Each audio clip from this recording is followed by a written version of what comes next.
ಎಲ್ಲರಿಗೂ ನಮಸ್ಕಾರ. ಪೂಜಾಸ್ ಕನ್ನಡ ಪಾಕಶಾಲೆಗೆ ಎಲ್ರಿಗೂ ಸ್ವಾಗತ. ಬನ್ನಿ, ಇವತ್ತು ಸಾಯಂಕಾಲಕ್ಕೆ ಒಂದೊಳ್ಳೆ ಸ್ನ್ಯಾಕ್ಸ್ ರೆಸಿಪಿಯನ್ನು ಇವತ್ತು ನಿಮಗೆ ತಿಳಿಸ್ಕೊಡ್ತೀನಿ. ಅದಕ್ಕಿಂತ ಮುಂಚೆ ಯಾರೆಲ್ಲ ನನ್ನ ಚಾನಲ್ ಸಬ್ಸ್ಕ್ರೈಬ್ ಮಾಡಿಲ್ಲ, ದಯವಿಟ್ಟು ಸಬ್ಸ್ಕ್ರೈಬ್ ಮಾಡ್ಕೊಂಡು ನೋಡಿ. ಈ ಸ್ನ್ಯಾಕ್ಸ್ ಮಾಡೋದಕ್ಕೆ ನಾನು ಇಲ್ಲಿ 3 ಆಲೂಗಡ್ಡೆಯನ್ನು ತಗೊಂಡಿದ್ದೀನಿ. ಈ 3 ಆಲೂಗಡ್ಡೆಯನ್ನು ನೀವು ವಾಟರಿಂದ ನೀಟಾಗಿ ವಾಶ್ ಮಾಡಿಕೊಂಡು ತೆಕ್ಕೊಳ್ಬೇಕು. ನೋಡಿ, ಈ ಥರ ನೀರಲ್ಲಿ ನಾನು ಕ್ಲೀನಾಗಿ ವಾಶ್ ಮಾಡಿಕೊಂಡು ಇವಾಗ ಇದನ್ನು ತೆಕ್ಕೊಂಡಿದ್ದೀನಿ. ಈಗ ಒಂದೊಂದೇ ಆಲೂಗಡ್ಡೆಯ ಮೇಲಿನ ಸಿಪ್ಪೆಯನ್ನು ಚಾಕುವಿನ ಸಹಾಯ ಅಥವಾ ಸ್ಲೈಸ್ನರ್ನ ಮೂಲಕ ಸಿಪ್ಪೆಯನ್ನು ಎಲ್ಲದನ್ನು ರಿಮೂವ್ ಮಾಡಿಕೊಳ್ಬೇಕು.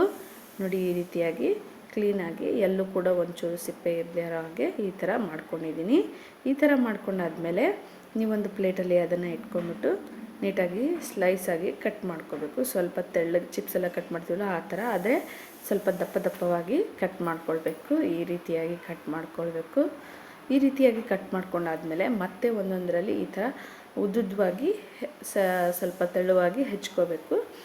ನೋಡಿ, ಈ ಥರ ನಾನು ಯಾವ ರೀತಿಯಾಗಿ ತೋರಿಸಿದ್ದೀನಲ್ಲ ಈ ರೀತಿಯಾಗಿ ಹೆಚ್ಕೊಳ್ಬೇಕು. ಈ ರೀತಿಯಾಗಿ ಎಲ್ಲ ಆಲೂಗಡ್ಡೆಯನ್ನು ನಾನು ಇಲ್ಲಿ ಸ್ಲೈಸ್ ಮಾಡಿಕೊಂಡು ತೆಕ್ಕೊಂಡಿದ್ದೀನಿ. ಈ ಸ್ನ್ಯಾಕ್ಸು ತುಂಬಾ ರುಚಿಕರವಾಗಿರುತ್ತೆ. ಇದನ್ನು ನೀವು ಊಟದ ಜೊತೆಗೆ ಸೈಡ್ ಡಿಶ್ ಆಗಿ ಕೂಡ ಯೂಸ್ ಮಾಡ್ಬೋದು. ಹಾಗೂ ಮಳೆಗಾಲಕ್ಕಲ್ವ ಈಗೆಲ್ಲ ಸ್ನ್ಯಾಕ್ಸ್ ರೂಪದಲ್ಲಿ ನೀವು ಯೂಸ್ ಮಾಡ್ಬೋದು. ನೋಡಿ, ಈ ಥರ ಎಲ್ಲದನ್ನು ನಾನು ಕಟ್ ಮಾಡ್ಕೊಂಡಿದ್ದೀನಿ.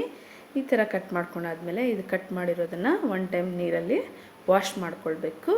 ಈ ರೀತಿಯಾಗಿ ನೀರು ಹಾಕ್ಕೊಂಬಿಟ್ಟು ವಾಶ್ ಮಾಡ್ಕೊಳ್ಳಿ.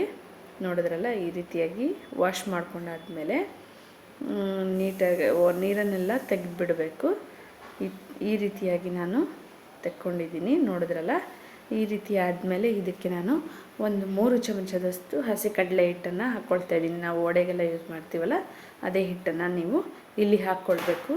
ಇಲ್ಲಿ 3 ಚಮಚದಷ್ಟು ಹಾಕ್ಕೊಂಡಾದ್ಮೇಲೆ ನಾನು ಇಲ್ಲಿ ಕಾರ್ನ್ಫ್ಲೋರನ್ನು 1.5 ಚಮಚದಷ್ಟು ಹಾಕ್ಕೊಳ್ತಾ ಇದ್ದೀನಿ. ಕಾರ್ನ್ಫ್ಲೋರನ್ನು 1.5 ಚಮಚದಷ್ಟು ಹಾಕ್ಕೊಂಡಾದ್ಮೇಲೆ 1 ಚಮಚದಷ್ಟು ಅಚ್ಚ ಖಾರದ ಪುಡಿಯನ್ನು ಹಾಕ್ಕೊಳ್ತಾ ಇದ್ದೀನಿ. ಹಾಗೆ 1/4 tea spoon garam masala, 1/4 tea spoon ಧನಿಯಾ ಪೌಡರನ್ನು ಕೂಡ ಇಲ್ಲಿ ನಾನು ಆ್ಯಡ್ ಮಾಡ್ಕೊಳ್ತಾ ಇದ್ದೀನಿ. ಇಷ್ಟು ಆದಮೇಲೆ ರುಚಿಗೆ ತಕ್ಕಷ್ಟು ಉಪ್ಪನ್ನು ನಾನು ಇಲ್ಲಿ ಹಾಕ್ಕೊಂಡು ಮೊದಲು ಕೈಯಿಂದನೇ ಮಿಕ್ಸ್ ಮಾಡ್ಕೊಳ್ಬೇಕು. ಈ ರೀತಿಯಾಗಿ ಕೈಯಿಂದ ಮಿಕ್ಸ್ ಮಾಡ್ಕೊಳ್ಬೇಕು. ಫಸ್ಟಿಗೆ ನೀರೆಲ್ಲ ಯೂಸ್ ಮಾಡೋ ಹಾಗಿಲ್ಲ. ಫಸ್ಟಿಗೆ ಕ್ಲೀನಾಗಿ ಈ ಥರ ಮಿಕ್ಸ್ ಮಾಡ್ಕೊಂಡಾದ್ಮೇಲೆ ಇದಕ್ಕೆ ಸ್ವಲ್ಪ ನಾನು ವಾಟರನ್ನು ಸ್ವಲ್ಪನೇ ಹಾಕ್ಕೊಳ್ತಾ ಕಲಿಸ್ಕೊಳ್ಬೇಕು. ಇದಕ್ಕೆ ನಾವು ಹಾಕಿರುವಂತಹ ಹಿಟ್ಟಿನ ಪೇಸ್ಟು ಮೆತ್ಕೋಬೇಕು. ಆ ರೀತಿಯಾಗಿ ಕಲಿಸ್ಕೊಳ್ಬೇಕು. ತುಂಬಾ ತೆಳುವಾಗಿ ಕಲಿಸುವ ಹಾಗಿಲ್ಲ. ನೋಡಿ, ಈ ಥರ ಸ್ವಲ್ಪನೇ ನೀರು ಹಾಕ್ಕೊಂಡು ಮಸಾಲೆ ಎಲ್ಲ ಹತ್ಕೊಳ್ಳೋ ಹಾಗೆ ಕಲಿಸ್ಬೇಕು ಅಷ್ಟೇ. ನೋಡಿದ್ರಲ್ಲ, ಈ ರೀತಿಯಾಗಿ ಕಲಿಸ್ಕೊಳ್ಬೇಕು. ಇದಕ್ಕೆ ನಾನು ಸ್ವಲ್ಪ ಫುಡ್ ಕಲರನ್ನು ಕೂಡ ಹಾಕಿದ್ದೀನಿ. ನಿಮಗೆ ಬೇಡ ಅಂದರೆ ಹಾಕಬೇಡಿ, ಕಂಪ್ಲೀಟ್ಲಿ ಆಪ್ಷನಲ್. ಈಗ ಒಂದು ಕಡಾಯಿಯಲ್ಲಿ ನಾನು ಎಣ್ಣೆಯನ್ನು ಹಾಕ್ಕೊಂಡು ಎಣ್ಣೆ ಬಿಸಿ ಆದಮೇಲೆ ಒಂದೊಂದಾಗಿ ನಾವು ಮಾಡಿರ್ತಕ್ಕಂಥ ಮಿಕ್ಸರನ್ನು ಕರ್ಕೊಳ್ತಾ ಇದ್ದೀನಿ. ನೋಡಿ, ಈ ಥರ ಎಣ್ಣೆಯಲ್ಲಿ ಡೀಪ್ ಫ್ರೈ ಮಾಡಬೇಕು.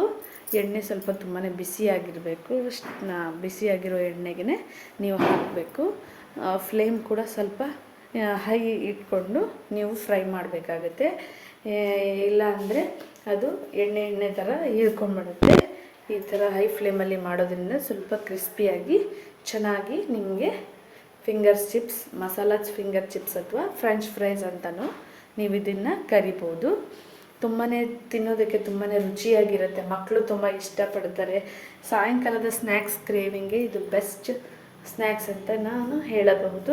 ಮತ್ತು ಊಟದ ಸೈಡ್ ಡಿಶ್ ಆಗಿ ಕೂಡ ಯೂಸ್ ಮಾಡ್ಬೋದು. ನೋಡಿ, ಈ ಥರ ಕ್ರಂಚಿ ಆದಮೇಲೆ ನಾನು ಕರಿಬೇವು ಸೊಪ್ಪನ್ನು ಅದೇ ಎಣ್ಣೆಗೆ ಹಾಕ್ಕೊಳ್ತಾ ಇದ್ದೀನಿ. ಹೀಗೆ ಹಾಕ್ಕೊಳ್ಳೋದ್ರಿಂದ ಫ್ಲೇವರ್ ತುಂಬಾ ಚೆನ್ನಾಗಿ ಬರುತ್ತೆ. ಈ ರೀತಿಯಾಗಿ ಆದಮೇಲೆ ಎಲ್ಲದನ್ನು ನಾನು ಒಂದು ತಟ್ಟೆಯಲ್ಲಿ ತೆಗೆದುಕೊಳ್ತಾ ಇದ್ದೀನಿ. ನೋಡಿದ್ರಲ್ಲ, ಯಾವ ರೀತಿಯಾಗಿ ಚೆನ್ನಾಗಿ ನಾನು ಒಂದು ಸೂಪರ್ ಟೇಸ್ಟಿಯಾದಂಥ ಸ್ನ್ಯಾಕ್ಸ್ ರೆಸಿಪಿಯನ್ನು ತಿಳಿಸ್ಕೊಟ್ಟೆ ಅಂತ ಹೇಳಿ. ನೋಡಿ, ಎಷ್ಟು ಕ್ರಂಚಿಯಾಗಿ ಕೂಡ ಬಂದಿದೆ.